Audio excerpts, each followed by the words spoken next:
मैंने जो आयत तिलावत की वो सूरह मुबारक आराफ की आयत नंबर 82। इस आयत में अल्लाह रब्बुल इज्जत इरशाद फरमाता है अपने नबी को मुखातब कर कर पूरी उम्मत को, वला तजिदन्ना, यानी कसम खा रहे हैं, ताकीद कर रहे हैं, आप जरूर ब जरूर ए अल्लाह के नबी पाएंगे अशद्दन नासी अदावतन लिल्लज़ीना आमनू, मुसलमानों ईमान लाने वालों के साथ सबसे ज्यादा नफरत करने वाला किसको पाएंगे? कसम खाते हुए बयान करते हैं अल यहूद, यहूद को पाएंगे। वल्लज़ीना अशरकू, यहूदियों के साथ दूसरा गिरोह जो मुसलमानों का सबसे बड़ा दुश्मन है, अशरकू, शिर्क करते हैं। लेकिन उनसे भी पहले जिसका जिक्र किया कुरान ने वो गिरोह यहूद।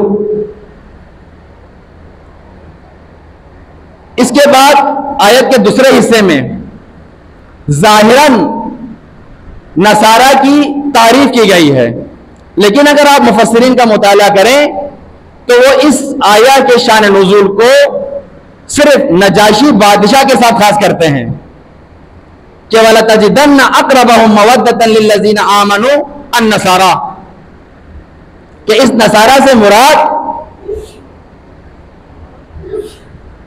हबश का बादशाह है। उसकी सिफत बयान की। क्यों? आप भी गौर कीजिए, कुरान ने यहां पर उन नसरानियों की तीन सिफतें बयान की कि जिनकी वजह से उनके अंदर ईमान वालों के लिए नफरत नहीं है बल्कि मवद्दत है, दोस्ती है। क्या पहली सिफत? ज़ालिका बिअन्नहुम क़िस्सीन, क़िसस लुगत में कहते हैं पुख्ता, मजबूत, उनके अंदर मजबूत उलमा मौजूद हैं। वह रुहबानन, जाहिरन यहां पर राहिबों की, ये दुनिया को जो तर्क कर देते हैं उनकी भी तारीफ की। वह रुहबानन, उनके अंदर राहिब, दुनिया तर्क करने वाले लोग ईसाइयों में मौजूद है, आप सब मुताला करते हैं, जानते हैं। और एक सिफत जो आखिर में बयान की वो ये है कि वहुम ला यस्तकबिरून, ईसाई लोग तकब्बुर भी नहीं करते। लेकिन मुफस्सिरीन ने, अल्लामा ज़मख़शरी ने कशाफ में साफ बयान किया, लिखते हैं कि ये जो बयान नसारा की तारीफ में इस आयत में नाजिल हुआ है, ये सिर्फ नजरान के बादशाह के साथ खास है। अगर आप इनके मकालात का मुताला करें, यानी इनकी किताबों का मुताला करें, तो अल्लामा लिखते हैं कि इनके अंदर जो फासिद अकायद हैं उनकी तादाद यहूद से भी ज्यादा है, क्योंकि ये लोग तस्लीस के अकीदे को या खुदा के साथ हजरत मरियम के नाउज़ुबिल्लाह सुम्मा नाउज़ुबिल्लाह इम्तिजाज को और हजरत ईसा के उससे पैदा होने के कायल हैं। ऐसे फासिद अकायद इस ईसाई मजहब के अंदर मौजूद हैं। लेकिन कुरान ने इस पहली आयत के अंदर, आयत के इस पहले हिस्से के अंदर इंतहाई ताकीद के साथ मुसलमानों को अलार्म बजाया, फारसी में कहते हैं होशदार दिया। वला तजिदन्ना, जरूर ब जरूर पाएंगे, अशद्दन नासी अदावतन लिल्लज़ीना आमनू अल यहूद, आप ईमान करने वालों, ईमान लाने वालों का सबसे बड़ा दुश्मन यहूद और नसारा को पाएंगे। है नबी, आप अगर यहूद की तालीमात का मुताला करें या यहूद के दीन का मुताला करें तो बुनियादी तौर पर यह मजहब 3 हिस्सों में तकसीम किया जा सकता है।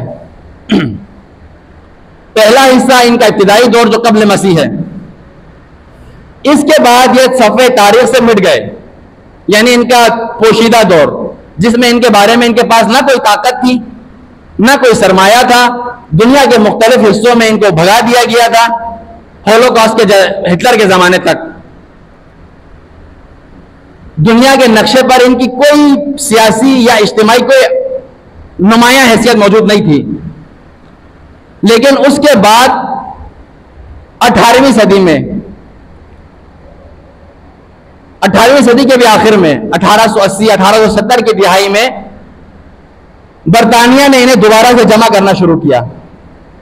यहां से वो नुक्ता मुसलमानों के लिए काबिले जिक्र है। यानी ये हमें बताना और समझना चाहिए कि कैसे एक पराकंदा दुनिया के मुख्तलिफ कबाइलों में कहीं 1000, हमारे नौबख्शियों से भी बुरी हालत में मौजूद थे, कहीं 2000, कहीं 1000, इस तरह के बिल्कुल पराकंदा सिचुएशन के अंदर ये लोग मौजूद थे। लेकिन इसके बावजूद अगर कोई साम्राज्य, अगर कोई मजबूत मुल्क या कोई ताकत, सुपर पावर किसी को आगे लाना चाहे तो इसराइल की मिसाल हमारे सामने मौजूद है कि कैसे 50 साल के अंदर इन्होंने रियासत का दावा किया।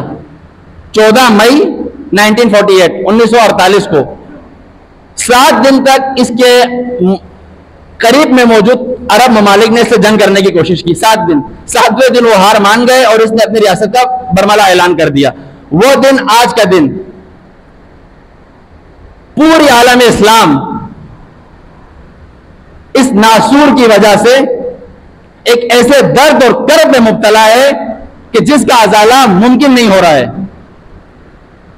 आप सब जानते हैं इस वक्त ये जो मैं बातें बता रहा हूं नॉर्मल तौर पर फेसबुक और यूट्यूब वगैरह पे बताई जा रही हैं।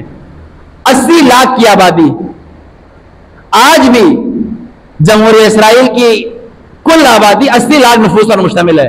कराची की आबादी 2 करोड़ से ज्यादा है। हमारे लिए इनकी इस कम तादाद के अंदर नूरबख्शियों के लिए खास सबक है कि अगर हम आज भी मेहनत करें, काम करें, कोशिश करें तो तादाद की कमी हमें गालिब आने से रोक नहीं सकती है। दुनिया में खुदा एक जाहिर मिसाल हमें दिखा रहा है। अम्मा इनकी तरक्की, इन्होंने कैसे इस दुनिया के ऊपर कब्जा किया।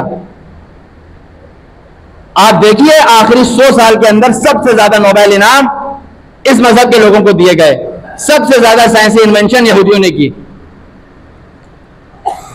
मेरी मुराद यहां पर कोई साइंस की हिमायत की तकरीर करना या मुसलमान जवानों को उसकी तरफ मुतवज्जा करना नहीं है। मैं एक मसले के ऊपर आप लोगों की तवज्जो दिलाना चाहता हूं कि इन्होंने किस जगह के ऊपर हाथ रखा। दुनिया के तमाम बैंक्स पर कब्जा किया, दुनिया का तमाम माल अपने पास हथिया कर ले गए। इसी तनाजुर में और यह तालीमात सामीन गिरामी कद्र इसराइल या यहूदी, इनकी यह आइडियोलॉजी, इनका यह नजरिया कुरान भी बार बार बयान करता है। ये लोग अपने आप को हजरत मूसा के जमाने से लेकर आज तक, जिसे कुरान ने भी नकल किया, एक बरगुज़ीदा कौम समझती है। कुरान में अल्लाह नकल करता है कि नहनु अब्नाउल्लाह व अहिब्बाहु। इनका नजरिया यह है कि यह खुद को अब अल्लाह के बेटे और खुदा इन्हें चाहता है, ये नजरिया रखते हैं। या वलन तमस्सना नार इल्ला अय्यामम मादूदा, हमें आग नहीं छुएगी मगर कुछ दिन बस, चाहे ये दुनिया में कुछ भी कर लें। तो इन सब नजरियात को कुरान ने इनके बयान किया और एक एक करके रद्द किया। मैं इताले कलाम की वजह से उन आयतों के पर नहीं जाना चाहता। मुद्दा इस तकरीर का उन्वान इस जेल में है सामीन गिरामी कद्र के हमें इस अमर की तरफ तवज्जो करनी होगी, इस बात को समझना होगा कि कैसे बरतानिया और अमेरिका ने मुसलमानों की रियासतों के कल्ब में, यानी उनके दिल के अंदर, बिल्कुल बीच में, आप नक्शा देखिए इसराइल का, तमाम अतराफ से मुसलमान ममालिक से घिरा हुआ है। और ये मुसलमान ममालिक जो आज अबतरी की हालत में मौजूद है, जिस वक्त इन्हें बसाया गया ये मजबूत ममालिक थे। ये भी याद रखिए। आज हमें लग रहा है कि उर्दन एक मायशी तौर पर खस्ता हाल मुल्क है, आज हमें अरब बाकी ममालिक ऐसे लग रहे हैं, लेकिन उस वक्त तेल दरियाफ्त हो चुका था। इन अरब ममालिक में तरक्की का दौर शुरू हो चुका था। इसके बावजूद अमेरिका और बरतानिया ने मुसलमानों को कंट्रोल करने के लिए चंद हजार नफूस पर मुश्तमिल एक गिरोह को हमारे बीच में मुसल्लत किया। ऐसा गिरोह जिसकी तहकीक की, जो मुसलमानों को सबसे ज्यादा तंग और अजियत कर सकता था। यहूद को लाया गया, इस खत्ते में बसाया गया। लेकिन अफसोस सामीन गिरामी, सद अफसोस, निफ सदी गुजर चुकी, सिवाय एक इस्लामी मुल्क के और कोई भी मुल्क इससे आंख में आंख डालकर बात करने की, जसारत करने के भी, सोचने के भी कासिर है। हमने अपने पासपोर्ट पर तो लिख दिया है कि ये इस्राइल के अलावा दुनिया के तमाम ममालिक के लिए करामत है, लेकिन अमली मैदान में सिर्फ। आज उम्मत मुस्लिमा को मैं इस जुम्मे के खुतबे के तवस्सुत से इस अमर की तरफ दावत देना चाहता हूं कि अगर हम जमा हों, उम्मत इस्लामिया इकट्ठी हो जाए, तो अब भी मुमकिन है कि हम इस मनहूस वजूद को इस कुर्राए अर्ज़ से दोबारा खत्म कर सकें। और ये जैसे 18वीं सदी से पहले दुनिया के बाद ममालिक में पराकंदा तौर पर मौजूद थे, दोबारा पराकंदा हो जाएं। लेकिन हमारे ईमान की कमजोरी असल वजह है। अगर आप कुरान का मुताला करें, एक और मकाम पर अल्लाह रब्बुल इज्जत इरशाद फरमाता है, वलन तरज़ा अन्कल यहूद वन नसारा हत्ता तत्तबिअ मिल्लतहुम कुल फइन्ना हुदा हुआ हुदल्लाह।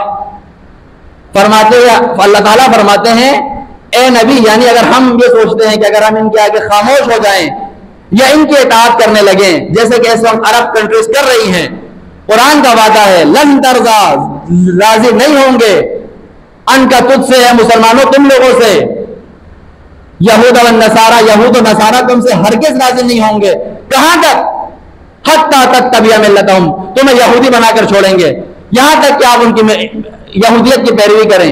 उससे पहले यानी मुज़ाकरात के जरिए इनसे बात करके आप ये समझ सकते हैं, ये सोच सकते हैं कि अगर इसराइल या यहूदियत या नसरानियत के साथ इस्लाम चल सकता है, तो ये कुरान का साफ वादा है, लन तरज़ा, हरगिज़ आपसे राजी नहीं होंगे। यहां तक हां कि आप इनकी मिल्लत की इताअत करें, यहूदी बन जाएं, नसरानी बन जाएं, उसके बाद यह आपको छोड़ देंगे। उससे पहले कुरान की रोशनी में और कोई दूसरा रास्ता नहीं है। फिर कुरान ने इशारा किया आयत के दूसरे हिस्से में, हिदायत वही हिदायत है जो अल्लाह की तरफ से आई है। कुल इन्ना हुदा हुवल हुदल्लाह, जो अल्लाह की तरफ से हिदायत नाजिल हुई है वही हिदायत है। फिर आगे अगले हिस्से में कुरान डरा रहा है, अल्लाह के रसूल को भी डरा रहा है, उनके तुफैल से हम सबको भी दर्ज दे रहा है कि इल्म आ जाने के बाद, यानी खुदा के इस अमर को तुम पर बयान और आश्कार कर देने के बाद, अगर तुम फिर भी यहूद और नसारा के गिर्द गए तो मा लका मिनल्लाहि मिन वलिय्यिन वला नसीर, हाँ, फिर खुदा के अलावा, यानी फिर खुदा तुम्हारा मदद करने वाला और नुसरत करने वाला नहीं होगा। अगर तुमने इनकी इताअत की या इनकी तरफ चले गए तो फिर खुदा को अपने पास ना पाओगे। लेकिन सद अफसोस, जितना अफसोस किया जाए खुतबे के जुमे से लेकर, ये हमारे खुतबे तो सिर्फ और सिर्फ फ़िक़हुल अहमद के बाब अमर बिल मारूफ व नही अनिल मुनकर के हदीस के उस मिज़दाक़ की तरह है कि जहां शाह सईद ने फरमाया पैगंबर सल्लल्लाहु अलैहि वसल्लम से कि मन रआ मिनकुम मुनकरन फलयुग़य्यिरहु बियदिही व इन लम यस्तति फबिलिसानिही व इन लम यस्तति फबिक़ल्बिही ज़ालिका अज़अफ़ुल ईमान। हम सिर्फ दिल और जबान के दर्जे पर हैं, हम में से कोई एक किसी किस्म की कौली माली फेली इमदाद इस वक्त उन मुजाहिदीन के लिए करने के लिए आमादा नहीं है जो बरसर पैकार हैं। आधे मुसलमान तो अभी तक इस बात का फैसला नहीं कर सके कि आया ये जंग वाकई है या नहीं है, यह इनका आपस का कोई मसला है।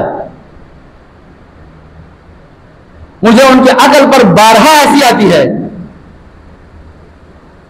लेकिन अगर सोचें समझें तो मुझे इस बात को कहने और बताने में नुरबख्शी होते हुए, यह मिंबर नुरबख्शियों का मिंबर होते हुए किसी किस्म का आर या नंग महसूस नहीं होता कि इस वक्त इस्लामी जमहूरिया ईरान दुनिया का वो वाहिद मुल्क है जहां से इस नहज़त का, इस मिशन का पिछले 40 साल से अपनी मईशत, हम ईरान में रहते हैं, इसके बावजूद मईशत बर्बाद हो चुकी है, मुल्क तबाही के किनार पर है। इसके बावजूद क्योंकि कुरान का मुताला किया है, आयतों को देखा है, लन तरज़ा, खुदा साफ कसम कर रहा है, लतजिदन्ना, तुम पाओगे जरूर ब जरूर, यानी जाहिरी 2 दिन 4 दिन तुम अगर ठीक भी हो जाओ, तो अगर ये जब तक तुम लोगों को अपनी मिल्लत के इत्तिबा के दायरे में ना ले आए, सुकून का सांस नहीं लेंगे। ये कुरान का वादा है। सामीन मुहतरम, आखिर में आप लोगों से खुतबे के खुलासे के उन्वान से, और जैसा कि मैंने आप लोगों से एक अहद किया हुआ है कि हर खुतबे में फ़िक़हुल अहवत की रोशनी में कोई ना कोई हुक्म आप लोगों को बयान करूं, और इस सिलसिले में मैं पिछले सालों में बाबू तिजारत से कुछ बयान कर रहा था, लेकिन आज मौजू की नज़ाकत के तहत और तकरीर से मुत्तसिल एक ऐसा फ़िक़ही हुक्म जो इस यहूद और नसारा से रिलेटेड है, इनसे मुर्तबित है, आप लोगों को शाह सईद की नजर में बताना चाहता हूं। इस मसले को बताने से पहले एक इल्मी इस्तिलाह की वजाहत, तफर्रुद। इस मसले में जो शाह सईद ने बयान किया, आप बाकी उलमाए कराम से, बाकी फुक़हाए इज़ाम से तफर्रुद रखते हैं। तहकीक के बाद ये बात अर्ज कर रहा हूं कि तमाम अइम्मा खमसा ने, यानी शियों ने भी और सुन्नियों के 4 इमामों ने भी यहूद और नसारा को काफिर और मुशरिक करार नहीं दिया है। इसीलिए ये लोग इनसे निकाह और बाकी मामला को जायज समझते हैं। लेकिन सामीन मोहतरम, अगर आप हमारे मुज्तहिद आज़म की बसीरत का अंदाजा लगाएं, तो उन्होंने 800 साल पहले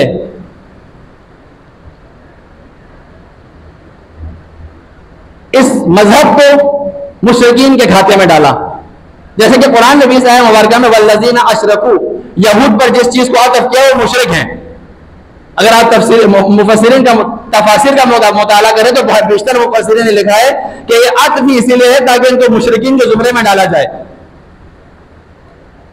लेकिन मकाम फतवा में सब ने एहतियात किया है।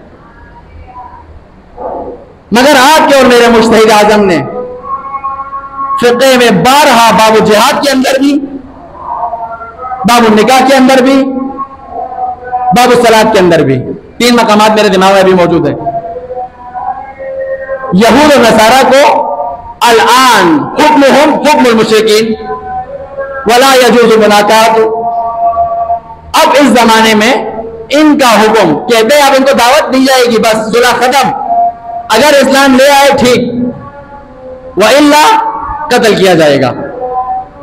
कोई दूसरा रास्ता, कोई मुज़ाकरात का रास्ता, कोई तफहीम का रास्ता किसी नूरबख्शी के लिए मौजूद नहीं है 800 हिजरी के बाद। यानी 600 साल से हम फिक़्ह के इस हुक्म पर अमल करने से कासिर हैं।